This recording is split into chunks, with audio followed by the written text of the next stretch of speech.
Ashama arkam fuunee hordoftoota chaanala YouTube akkam jirtanii fayyaa keessanii har'a imalli keenya gara gola artistoota Oromooti mana Elamoo Alii kan jedhamu. Imalli keenya baay'ee akka isinitti tolu abdii qabna. Isinis akka nu daawwattan achumaanuu YouTube keenya like, subscribe, share nu gochuudhaan maatii keenya tahaa, ollaa keenya tahaa kana caalaa waan bareedaa waan gaariidhaas isiniif dhiyeessina. Akkasumas isinis gola artistoota Oromoo kanaa nu daawwachuudhaan nu faana turaa isin jenna. Like, share, subscribe nu gochuudhaan YouTube family keenya tahaadha. Nutilman ke jiran ini rartu ishenoitu sichilman ke jiran yejanne nadi Oromia biya ile fida Oromia biya bakar ware Oromia kanchara bagada Oromia biya lage wagi Oromia biya jaljatani Oromia amma imala jirra mana Elamoo Alii gola artistoota Oromoo kan jedhamu.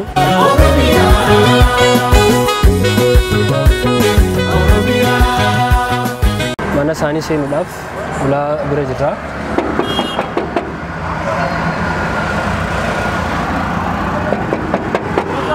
Mana Elamoo Alii kan jedhamu mana kana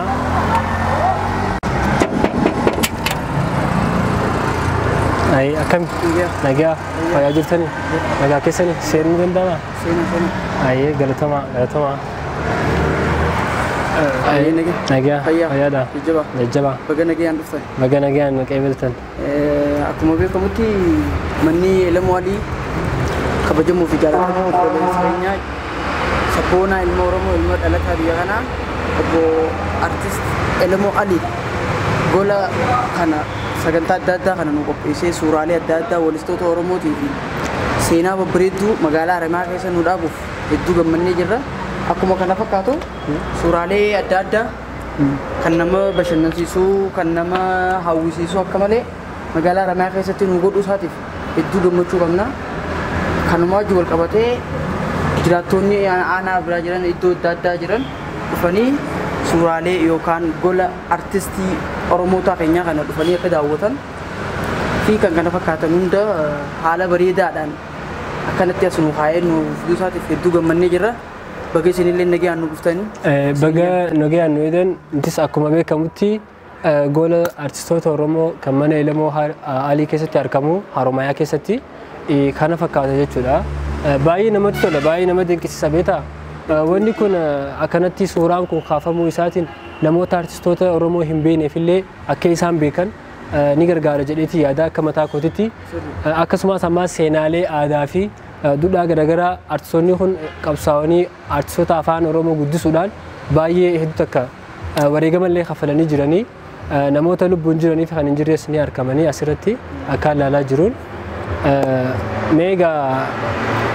Mee artistoota kanneen keessaa kam fa'aa akkamiitu naaf ibsaatuma? Irra guddaan isaanii dhaloota duraa warreen abbootii keenya duraati. Muraasa isaatii irraa babbeena. Akkuma ati beektu akkuma artistaa Hacaaluu Hundeessaa jedhama.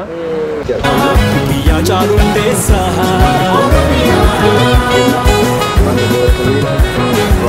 artist Almaaz Jaanii Almaaz Tafarraa Almaaz Tafarraa jechuudha. Irra guddaan isaanii wallistoota waraana dur keessatti lola dur fi kanneen keessatti wareegamanii muraasa isaa irraa beekna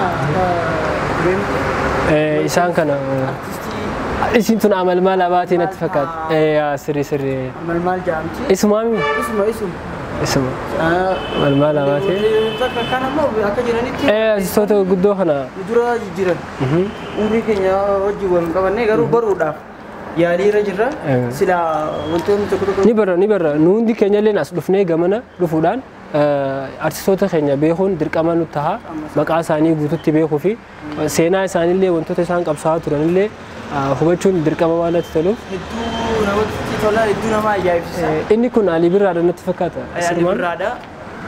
Elamoo Aliiti. Okay, Elamoo Aliin isa kana. Okay.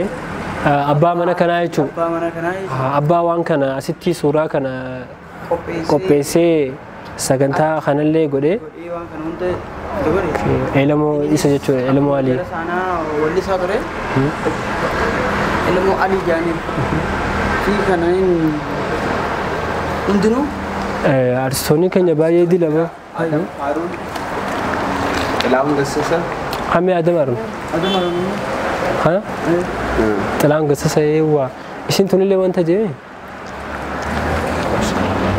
Abaabashaa isin turan jettisa Buznesh Baqqala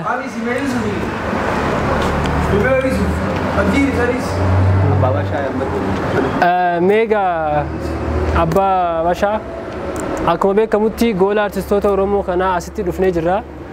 Atis artistoota kanaa warreen si dura jiranii fi warreen si booda jiran hanga irraa beektu ni qabda. Kabajaadhaan jaalalaan nu faana turtee akka artistoota kanaa nu garsiistuu si gaafanna. Jalqaba achirraa yoo eegalle maal si fakkaata?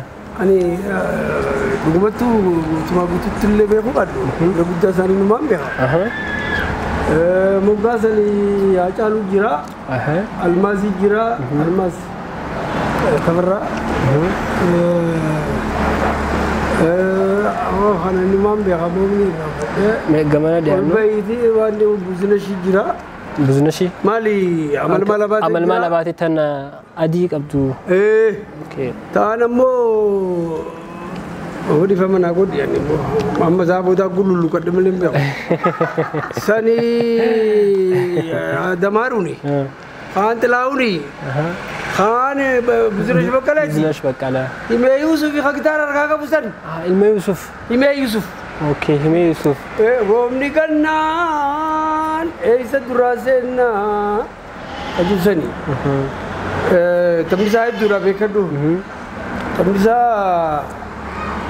Durumanu manani durumanu haju tokko si jira. Mee tapha isaarraa kan beektu sakandii lamaaf nu sirbuu dandeessaa? Yaaboo ani kubbaan taphadha malee warra sirbu horaan dhaggeeffadha. Haani afandiidha. Okay afandisi yoo? Haani shabboo gubbaa. Kaan Khadiri. Khadiri. Isatti aanee Elamoo. Kan okay. Elamoo gubbaa kan jiru Ali Birraa. Birraadha. Kuni namni beekne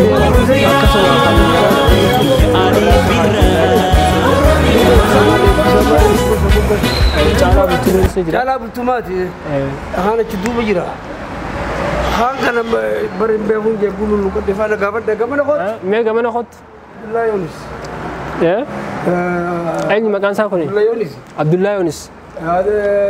Maali Adama Ibrahim. Adama Ibrahim. Kun Shantam Shubbisaa. Kun Nuhoodha. Nuhoo Gobanaa. Nuhoo Gobanaa kun Ibrahim Hajiiti. Ibrahim Haji. Kun Gaaddisaadha. Gaaddisaa. Kun Ismaayyoo. Ismaayyoo. Kana jaarsa diraamaa dalagu gabaabaa sana eenyu sama qaama hojii ofii.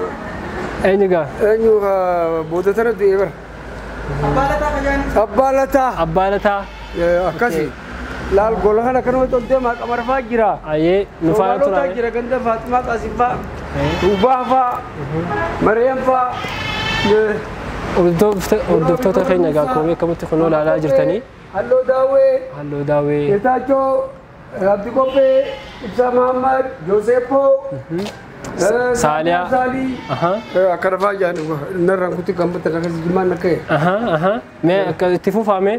Abdi Kopheenis jira. Mahammad Damshoo ni jira. Mahammad Damshoo. Maatii Jaabboo ni jira. Deemaa isaan kana daawwanna gaaree. Mahammad Damshoo ni jira. Kun galduma kutti kana kun. Warra Yusuf warra Maatii warra amma Yusuf warra Maatii Broshee duuba. Okay. Maadii Jaapoon. Maadii Jaapoon. Jara kana warra qabsootti osuma hodhisuu du'een beeku. Falmataa Roorroo. Falmataa Roorroo isa kana jechuudha? Mahamud Sheekh Ahmed barsiisaa keenya kan turu. Mahamud Sheekh Ahmed. Aashitaa Ahmedaa kan taphatu. Mee sirba isaarraa kan anillee nan beekanatti fakkaata? Yaaboo gitaarri keenya irratti. Aashitaa Ahmedaa kan namuu jaalatu. Ijataati malee tokko si harkatu jaadur gabo nama gubaa yaani kunis inni kunoo eenyume Adeero Muktaar Adeeroo Karaan Baddeessaa isaan Leencoo Abdishakur. Leencoo Abdishakur yuri. Kuni Yeeni maqaasa oo yoo tanas moolisa. Jalakki. Abbush. Abbush dalaqee isa kana. Kuni hordoftoota keenya kunuutii goola Artistoota Oromoo maqaa isaanii kan jiran isiif dhiyeessaa jirra. Aku sabari kun maatii xiqqoodha tuni. Maatii xiqqoodha. Abdusalaam Haji. Abdusalaam Haji. Mee asumaanis gamanaanis ni jiranii suuraan isaanii. Suuraa isaanii kana. Ubaha waan san meetame. Tana. Okay, Ubaha. Okay. Afaan Oromoo taphachuu turan. Okay, Artistoota Oromoo Somaalee ta'anii afaan Oromoo taphachaa turan. Afaan Oromoo beeku kan immoo. Okay. Abdullahi Yonis Fada, Yonis Abdullahi Fada barreessaa fi Okay. Faatumaa Qaasim. Faatumaa Qaasim jechuun isi tana. Kun ilaala kun Ali Birraa fa'a. Dura gitaara harka kaa'e. Abbaa kanaati. Kan yeroo jalqabaaf Ali Birraa gitaara dura kaa'e isa abbaa isa kanaa jechuudha. Inni kun eenyu maqaan isaa? Offa. Saatan hin jirtu. Saatan hin jirtu kan lulu kan du'an illee. Kuni keenyuma kanaami? Shantami. Fandishee wanya Manzumaa san. Manzumaa. Hadir Martuu TV. Kuno. Hadir Martuu. Daawwitu Mokonnan. Sa. Wallaamaa sa. Hayilu kitaaba. Hayilu kitaabaa jechuun isa kana? Jireenya Shifarraa kullaa.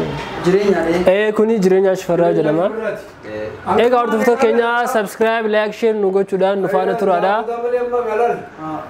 Goola Artistoota Oromoo kana akka malleetti namatti tola maqaa isaaniitiifis suuraa isaanii seenaa isaanii daawwachaa jirra. Subscribe, like, share nu godhuudhaan. Abbaa Baashaa keenya isaan kunoo eenyu jedhamanii? Isaan kana qofa kunoo Qamar Yusuf. Maadii Sheekaati. Maadii Sheekaa jechuudha. Kitaaba laalamee boo. Abshiraa. Galatoomii Abbaa Baashaa keenya baay'ee galatoomaa. Egaa Tsaggaayee Dandanaa jedhama gurbaan kuni. Taaddalaa Gammachuudha.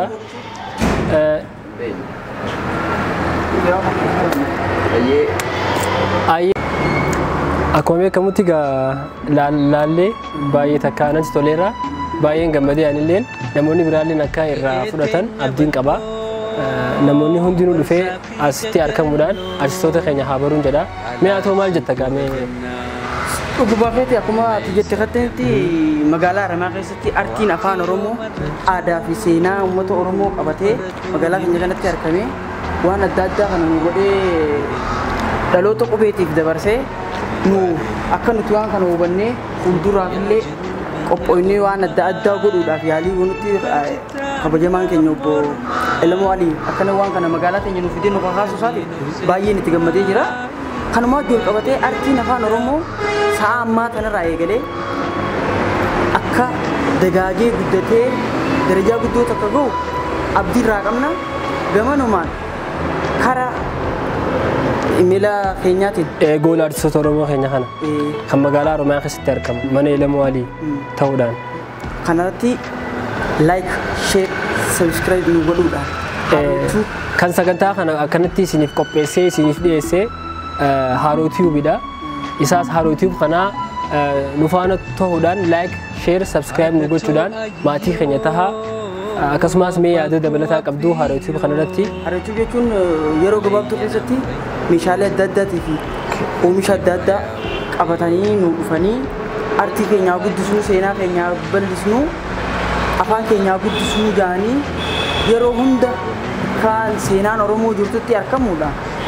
Qophiilee adda addaa tana nu qindeessee bifa ammayyaawaadhaan nu fiduu isaatiif hedduutti gammannee jirra.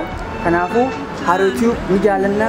Haroo Tiyuub waliin haa guddisnu, ittiin haa bashannannu, aadaa keenya haa guddisnu isiniin jaa. Haroo Tiyuub keenya baay'ee takka galata guddaallee raayinaa akkasumas sagantaalee adda addaa biroodhaaf isiniif dhiyeessuudhaaf hojii jalqabee jira. Bashannanaas tahee seenaas tahee artiis aadaas afaanis guddisuudhaaf baay'ee takka halkanii fi guyyaa laffaa jira waan ta'eef Haroo Tube kana cinaa dhaabbachuudhaan like, share, subscribe gochuudhaan nu faana turaadha. Kanumaan gamanumaan qophii keenya xumurra. Ganamumaan goolamnee jirra qabxii saniifuu waan bareedaa finnee karaa Haroo Tube dhufuudhaaf balballi keenya banaadha isiniin jenna akka dhuftanii daawwachuus dandeessan Haroo Tube'nis ilaaluu dandeessan. Haroo Tube subscribe, like, share gochuudhaan nu faana turaa isiniin jenna galatooma.